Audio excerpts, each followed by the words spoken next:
Assalamualaikum warahmatullahi wabarakatuh. Alhamdulillahilladzi arsala rasulahu bil huda wa dinil haq liyudhhiru 'ala dini kullihi wa kafa billahi syahida.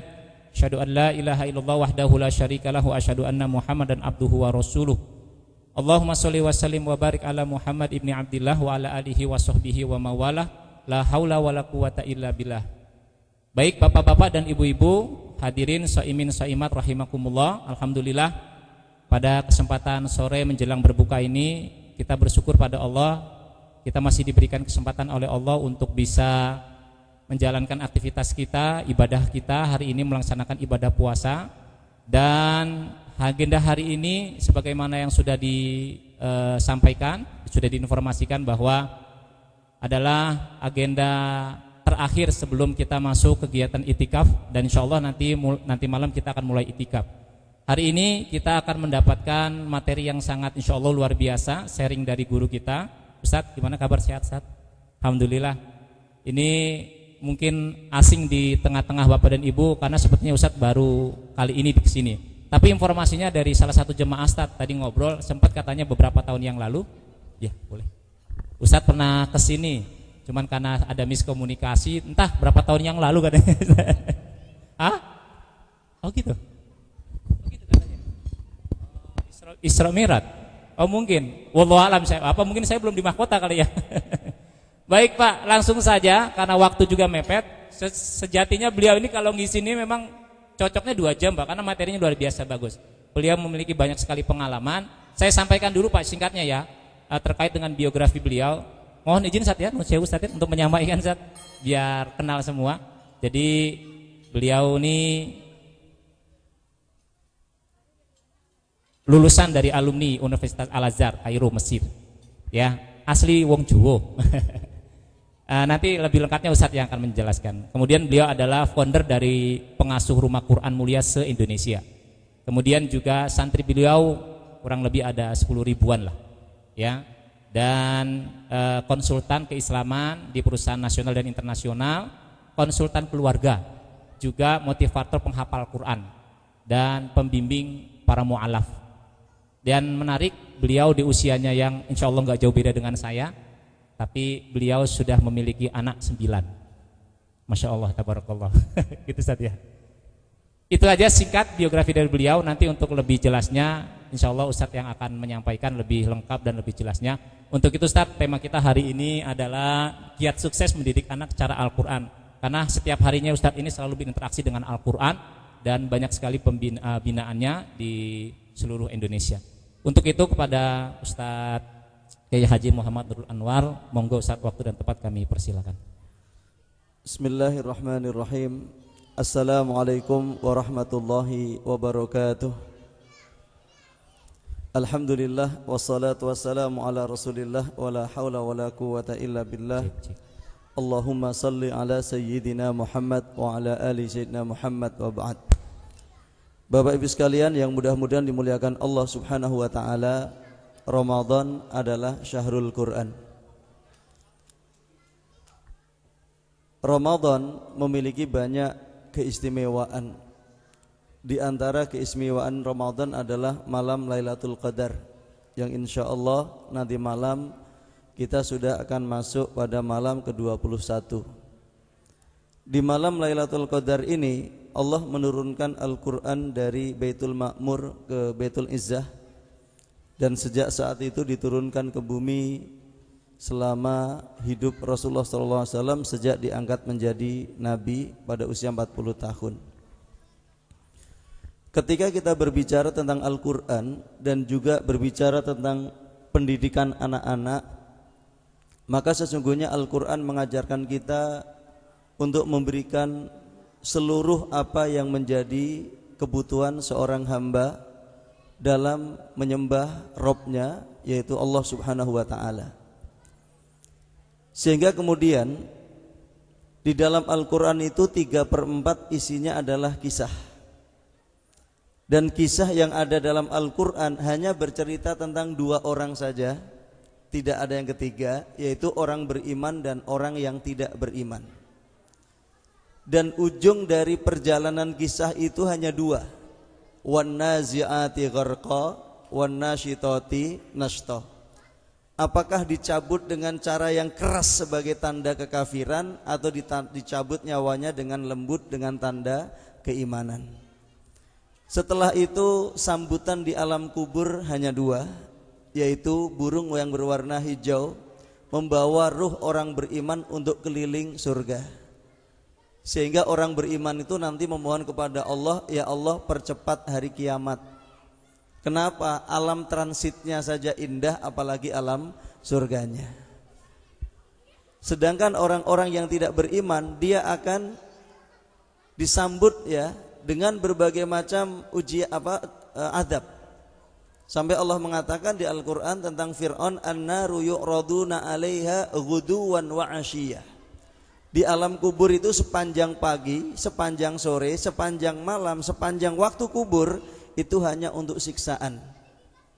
Nah, begitu selesai disiksa di alam kubur dan dibangkitkan pada hari kiamat, Allah langsung mengatakan adkhilu ala fir'auna asyaddal adab.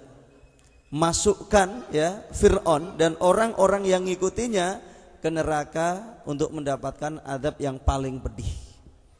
Ini adalah final destination. Jadi akhir perjalanan manusia hanya dua, yaitu menjadi ahli surga atau menjadi ahli neraka. Maka ketika Allah Subhanahu wa taala turunkan Al-Qur'an ke muka bumi ini, maka tujuan yang paling utamanya adalah hudan wa syifa, sebagai petunjuk dan obat. Petunjuk itu apa? Membimbing kita baik hatinya, pikirnya, perkataannya maupun fisiknya, atau yang paling mudah jasmani dan rohaninya. Bagaimana dia bisa manfaatkan waktu yang tidak lama di dunia tapi memiliki dampak selamanya, dan tempatnya cuma dua tadi, yaitu surga dan neraka. Kita dibimbing benar dulu di dunia. Kita dibimbing untuk benar. Kita akan dipandu dengan SOP Allah Subhanahu wa taala dalam bentuk perintah dan larangan, dan langsung Allah hadirkan displaynya, yaitu aplikatornya, itu Rasulullah sallallahu alaihi wasallam dan para sahabatnya dan juga para pengikutnya. Supaya apa? Sangat tidak terasa, Pak.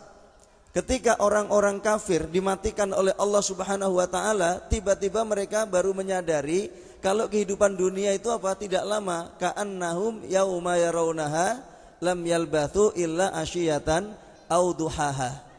Jadi mereka melihat kehidupan dunia itu, begitu mereka dibangkitkan oleh Allah pada hari kiamat, kayaknya baru kemarin pagi atau kemarin sore, tiba-tiba sudah dihisap.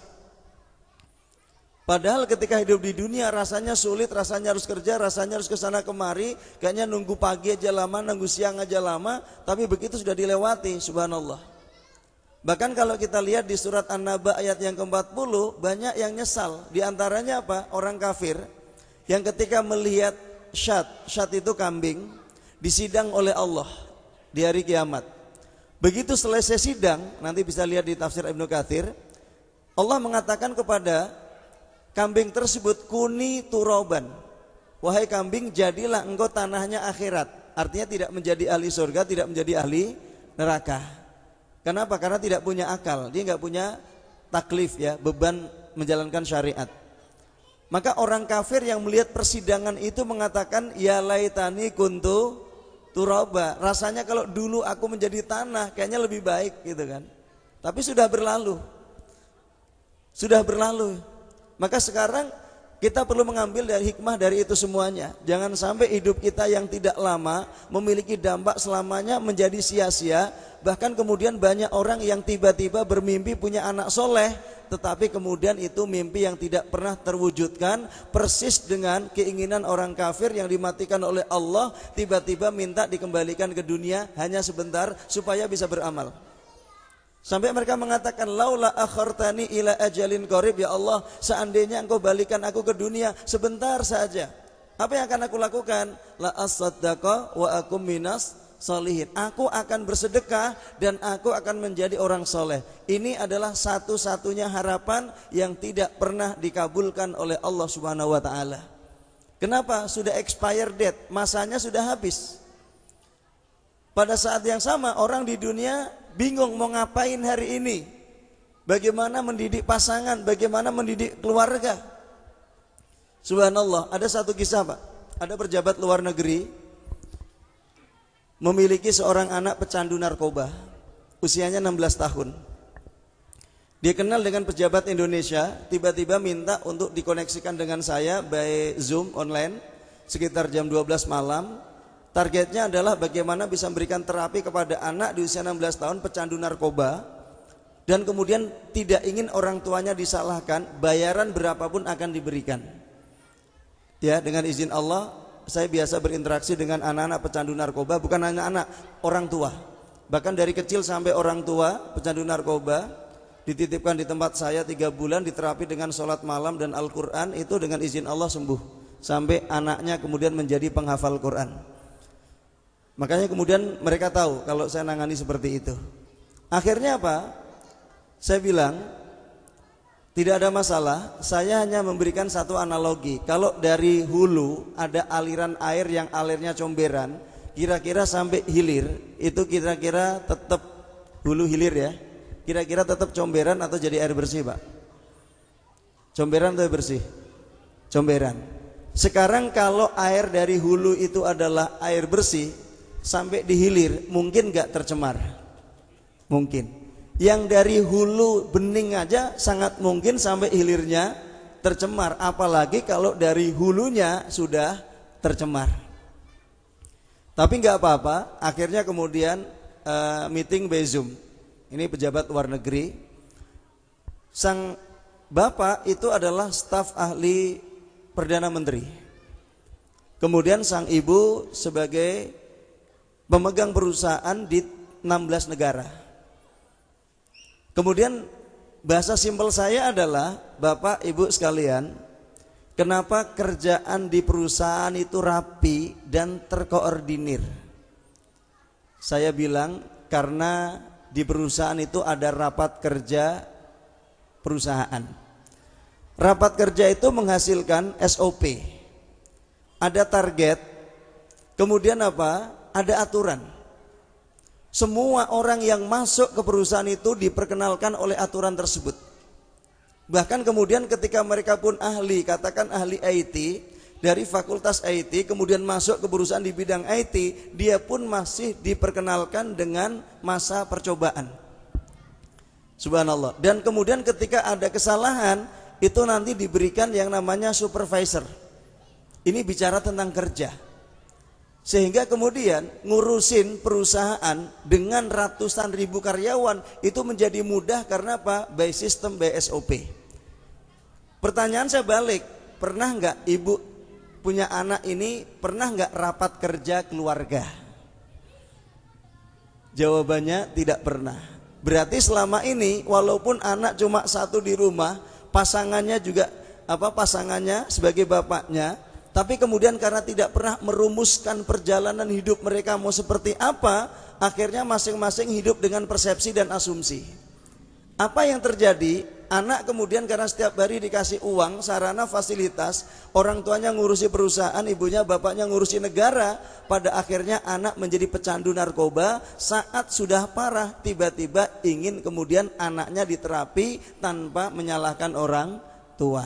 Saya katakan tidak bisa. Karena apa? Yang mengalir dari hulunya itu sudah kotor. Sekarang mau diterapi menjadi apa? Jernih, tidak bisa. Itu high cost. Tapi yang paling mudah adalah apa? Yang paling mudah adalah memberikan display dan keteladanan. Kemudian setelah itu saya tanya, Bapak Ibu masuk Islam dari tahun berapa? Mereka bilang dari lahir. Kemudian berapa persen bacaan sholat terjemah per kata yang tidak dipahami? Mereka bingung, sekitar 30%. Berarti selama ini kalau ibu sholat tidak ngerti yang dibaca.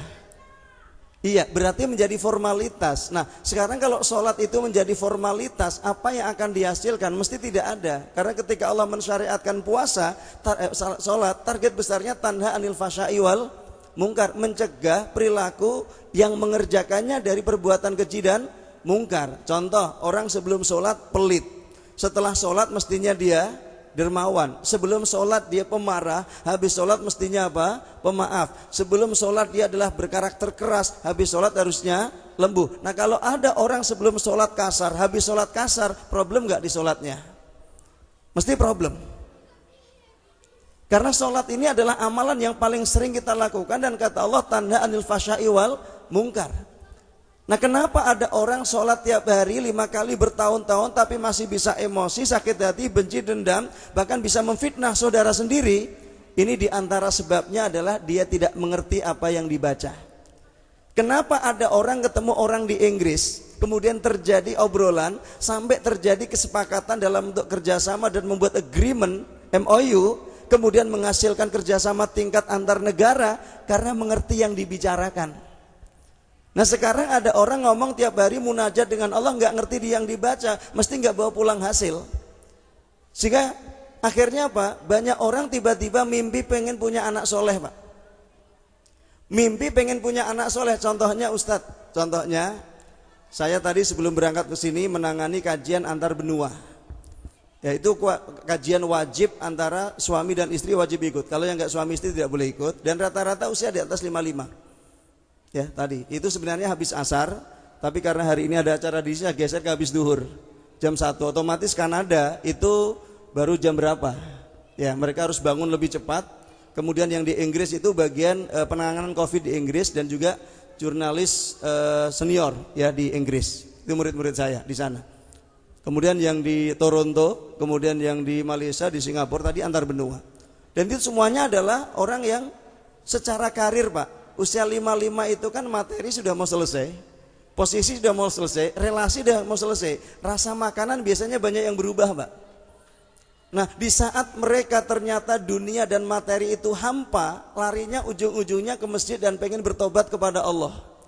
Ternyata itu semuanya dinikmati sebanyak apapun tidak menghasilkan rasa, kecuali hanya segitu saja. Dan setelah itu akan ada kehidupan akhir. Kemudian mereka apa? Mau berbuat menjadi lebih baik. Saat mereka akan baik, Pak, apa yang terjadi? Ternyata anaknya sudah kejauhan frekuensi.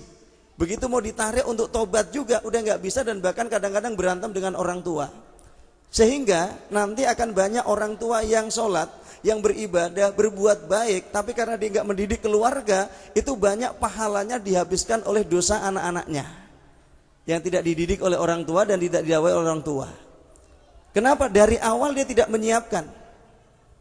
Tetapi Allah yang Maha Rahman Maha Rahim ini memberikan satu peluang yang sangat dahsyat kepada setiap hambanya sebelum nyawa sampai tenggorokan. Apa? Wal tangdur nafsum ma qaddamat lighad. Kita diajarin untuk membangun latar depan, bukan ngurusi latar belakang. Masa lalu boleh sebejat apapun, tapi saat iman masuk ke dalam hati dan kita mau bertobat, kata Allah, at-taibu kamala dzambalah. Orang yang bertobat itu seperti orang yang tidak berdosa. Di antaranya tidak mengulangi kesalahan. Nah sekarang ketika anak dibiarkan, perempuan sudah akil balik tidak pakai hijab, anak laki-laki tidak ngerti bagaimana cara tohara yang benar, mandi junub yang benar, dibiarkan transaksinya masih transaksi yang diharamkan oleh Allah terkait dengan riba dan seterusnya. Sehingga apa? Dia tidak punya peluang untuk bagaimana benar. Kenapa? Karena sumbernya tidak dibenahi. Sedangkan kalau kita mau memberikan terapi, mesti dicek, didiagnosa penyakitnya apa. Kalau dia senang makan makanan basi, wajar kalau sakit perut. Sekarang begitu sakit perut dikasih obat tapi makan basinya tidak dicegah, dia nggak akan pernah disembuhkan, nggak akan pernah bisa disembuhkan. Nah Quran hadir untuk memberikan petunjuk kepada kita, supaya bagaimana kita menata tauhid kita dengan benar, syariat dan ibadah kita benar, akhlak dan muamalat kita benar. Nah oleh karena itu kemudian kita membutuhkan waktu yang diluangkan dan tidak boleh menunggu waktu luang untuk berinteraksi dengan Al-Quran. Akhirnya sang orang tua tadi juga akhirnya sadar, langsung mengatakan, I see Ustadz, saya paham sekarang. Dan mulai menata. Ternyata mereka sebagai seorang muslim itu kalah dengan para mu'alaf yang mau belajar. Ya, para mu'alaf. Ya, ketika saya menangani pembinaan di Houston di Texas di Amerika, hampir setiap hari ngelihat orang masuk Islam, Pak. Gitu kan? Padahal apa? Karena mereka mau belajar. Dan begitu mereka masuk Islam gak tanggung-tanggung, semua orang yang dia kenal diajak masuk. Kenapa? Berangkat dari keyakinan. Sedangkan hari ini kita, sholat kita banyak yang tidak mengerti, gak tahu bagaimana sholatnya pasangan, gak tahu bagaimana sholatnya anak dan turunan mantu cucu. Sehingga Ramadan ini momentum untuk rapat kerja keluarga. Bagaimana keluarga punya grand design. Sebagaimana perusahaan tadi punya target, harusnya keluarga punya target. Jadi jangan sampai rumah itu menjadi tempat perkumpulan fisik saja. Hati dan otaknya tidak pernah bertemu. Sehingga kemudian ribut ketika ada masalah. Satu kasus, satu hari saya diundang oleh seorang tokoh di satu provinsi. Tokoh tersebut mengajak saya ke rumah temannya. Temannya itu, Pak, mohon maaf, seluruh tubuhnya sudah dibalut oleh selang yang terkoneksi dengan hidungnya, terkoneksi dengan bagian tubuhnya. Usianya di atas 76 tahun. Kemudian apa? Memiliki 5 anak, semuanya pejabat. Jarak anaknya mohon maaf 30 meter, tapi nggak ada satupun yang nengok katanya. Yang ada adalah siapa? Susternya. Begitu saya pegang tangannya, Pak, bapak itu tiba-tiba meneteskan air mata. Itu dalam kondisi lidahnya berada di tenggorokan, jadi masuk ke dalam sehingga mulutnya menganga. Kemudian begitu saya pegang tangannya, tiba-tiba air matanya deras. Saya bilang, Bapak pasti rindu dengan anak-anak Bapak. Saya bilang begitu. Tapi saya bilang, jangan pernah doakan keburukan kepada anak Bapak. Kenapa? Ketika Bapak berpikir dulu bekerja dari pagi sampai sore, hasilnya dipakai menyekolahkan anak, mengkuliahkan anak, otaknya cerdas, kemudian diberikan untuk memberi makan anak, kemudian anaknya sehat, tapi kemudian anaknya tidak berbakti kepada orang tua, tidak ngurus orang tua, itu yang salah bukan anak tapi orang tua. Kenapa? Karena mereka tidak pernah mendapatkan anggaran kesolehan untuk hatinya. Yang ada anggaran untuk kecerdasan otaknya, yang ada anggaran untuk kesehatan fisiknya, anggaran untuk kesolehan hatinya tidak ada. Sekarang tiba-tiba anak yang tadi dituntut sukses sudah sukses, kemudian tiba-tiba dituntut menjadi anak soleh, kira-kira bisa atau tidak? Tidak bisa. Jadi ketika kita tidak menyiapkan anggaran, tidak menyiapkan lingkungan, tidak menyiapkan bimbingan kesolehan untuk anak-anak, tidak akan pernah bisa. Tidak akan pernah bisa, sehingga akhirnya banyak orang tua yang mimpi pengen punya anak soleh. Yang lebih parah lagi kemudian ketika hari ini terjadi problem dalam keluarga, Pak. Sekarang banyak rumah tangga bermasalah, apalagi sejak zaman daring ini. Saya banyak nangani kasus hampir tiap hari itu, Pak. Hampir ya, nangani kasus dari mulai daring ini, orang tua ribut dan hampir pisah gara-gara anak belajar di rumah. Nah, ini adalah problem. Padahal apa? Ketika orang tua dengan sholatnya benar, kemudian akhlaknya baik, menjadi display untuk anak-anak, orang tua nggak perlu banyak bicara. Karena anak-anak itu akan merekam apa yang dilakukan oleh orang tua. Tapi ketika orang tua tidak mempunyai waktu yang cukup dengan Al-Quran sebagai petunjuk hidupnya, sebagai SOP-nya, sebagai perubah dirinya, maka pada saat yang sama harapan tinggal harapan, sehingga dia tidak akan bisa untuk bagaimana memperbaiki keluarganya. Nah, oleh karena itu, Bapak Ibu sekalian yang mudah-mudahan dimuliakan Allah Subhanahu wa taala, pesan penting saya adalah untuk Al-Qur'an jangan pernah menunggu waktu luang dan harus meluangkan waktu. Ustadz, saya sudah tua. Quran itu tidak ada kaitannya tua dan muda, Pak. Quran itu mukjizat. Siapapun yang meluangkan waktu pasti akan mendapat mukjizat Quran. Contohnya Ustadz, saya punya murid di Tambun. Usia 58 tahun, banyak menghadapi masalah, Pak. Kemudian tiba-tiba datang, Ustadz, saya punya masalah gini-gini. Saya bilang, Ibu, masalah Ibu ini sudah dipikirin sekian lama, hasilnya nggak ada solusi, Ibu tambah stres. Iya, mulai hari ini ganti zikir. Kenapa? Di Quran itu kita tidak banyak diperintahkan untuk mikir, Pak. Yang diperintahkan banyak itu apa? Zikir. Ya ayyuhalladzina amanu dzkurullaha dzikran katsira. Dan itu berbasis keimanan. Karena kalau kita itu beriman, berzikir mesti tenang. Tapi kalau kita zikir gak iman, mesti masalah. Karena zikir itu hanya ditujukan kepada orang-orang yang beriman. Alladzina amanu wa tatma'innu qulubuhum bidzikrillah. Orang beriman dan hati mereka tenang dengan berzikir. Kalau kita paksakan zikir tapi kita gak yakin, pasti gak ada ketenangan. Subhanallah. Akhirnya apa? Saja ya mulai sekarang kita zikir. Akhirnya sajak ngaji setiap hari Senin usia 58. Dengan izin Allah setahun persis 59 Pak hafal 30 juz. Problemnya mulai terurai satu persatu. Kenapa? Allah yang mengurai sekarang, karena dia meluangkan waktu untuk Allah, untuk Qur'annya, untuk mukjizatnya. Dan beliau sudah setoran 2 kali duduk 15 juz dan insya Allah mudah-mudahan setelah lebaran ini beliau setoran sekali duduk 30 juz. Usia 58. Berarti sekarang usianya masuk 60. Nah, kalau di sini kelihatan subhanallah rata-rata bapak ibu-ibu rata-rata 17 tahun di sini ya. Berarti lebih cepat kalau 17 tahun. Ini masalah waktu yang diluangkan. Ini satu case contoh bahwasanya problem keluarga serumit apapun itu ternyata bisa diurai dengan Al-Qur'an.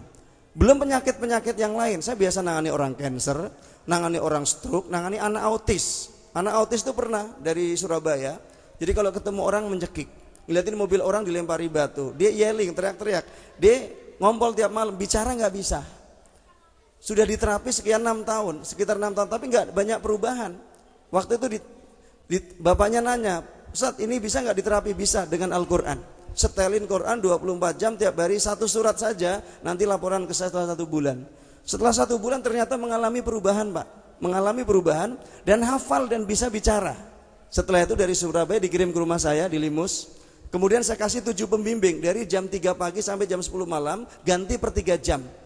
Hanya untuk mentalkinkan Quran 2 pekan persis itu anak hafal surat An-Naba 40 ayat. Setelah itu apa? 3 bulan kemudian hafal 1 juz. Ya. Dan setelah beberapa lama hafal 6 juz dan sudah tidak kelihatan kalau pernah autis. Nah, ini contoh. Dan anak itu setiap malam bisa tahajud per 2 rakaatnya setengah juz.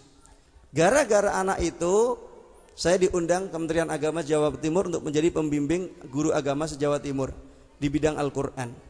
Sekarang gara-gara anak itu kakaknya kuliah di Malaysia dan sudah hafal 30 juz. Orang tuanya pun menjadi penghafal Quran.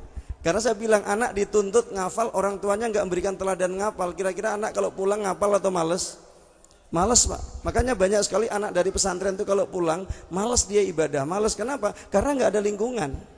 Dan orang tuanya tidak jadi display. Orang tua nuntut terus, anak lama-lama malas untuk dituntut. Nah, ini pendidikan dalam Islam yang paling mudah berbasis Quran adalah memberikan tuntunan bukan tuntutan. Ya, memberikan bimbingan bukan tuntutan, dan insya Allah itu akan mengalami perubahan yang sangat dahsyat. Nah, ini materi dari saya, mudah-mudahan ada manfaatnya. Ya, pesan pertama saya adalah luangkan waktu untuk Al-Quran, jangan pernah menunggu waktu luang. Yang kedua, jadikan Ramadan sebagai momentum untuk rapat kerja keluarga, sehingga visi setahun, 5 tahun, 10 tahun, 50 tahun ke depan keluarga itu Pak terukur, terstruktur, teratur. Jadi jangan sampai rajin rapat di perusahaan yang ada pensiunnya, rajin rapat di lembaga pendidikan yang ada pensiunnya, tapi tidak pernah rapat keluarga untuk reuni di surga. Ini akan menjadi problem yang sangat luar biasa. Itu saja, mudah-mudahan ada manfaatnya. Subhanakallahumma bihamdika asyhadu an la ilaha illa anta astaghfiruka wa atubu ilaik. Assalamualaikum warahmatullahi wabarakatuh. Waalaikumsalam warahmatullahi wabarakatuh. Masya Allah, tabarakallah. Singkat, padat, aktual, tajam dan terpercaya. Masya Allah. Jazakallah khair Ustaz, barakallahu fiik. Gak terasa Pak ya. Ini sekali lagi waktunya sangat kurang, tapi qadarullah kita sudah masuk waktu adzan maghrib. Insyaallah sepertinya saya juga gak akan memberikan kesimpulan karena terlalu panjang. Kita juga sudah masuk waktu maghrib juga. Insyaallah saya berharap Ustaz mudah-mudahan bisa ketemu lagi Ustaz, bisa meluangkan waktu, bisa konsultasi banyak hal seperti yang mau ditanyakan juga. Jazakallah sekali lagi pada Bapak Ibu sekalian, barakallahu fikum jami'an. Kita langsung masuk salat maghrib. Terima kasih. Kita tutup sama senang dan mengaca alhamdulillahirabbil alamin, subhanakallahumma wa bihamdika asyhadu an la ilaha illa anta astaghfiruka wa atubu ilaik. Assalamualaikum warahmatullahi wabarakatuh.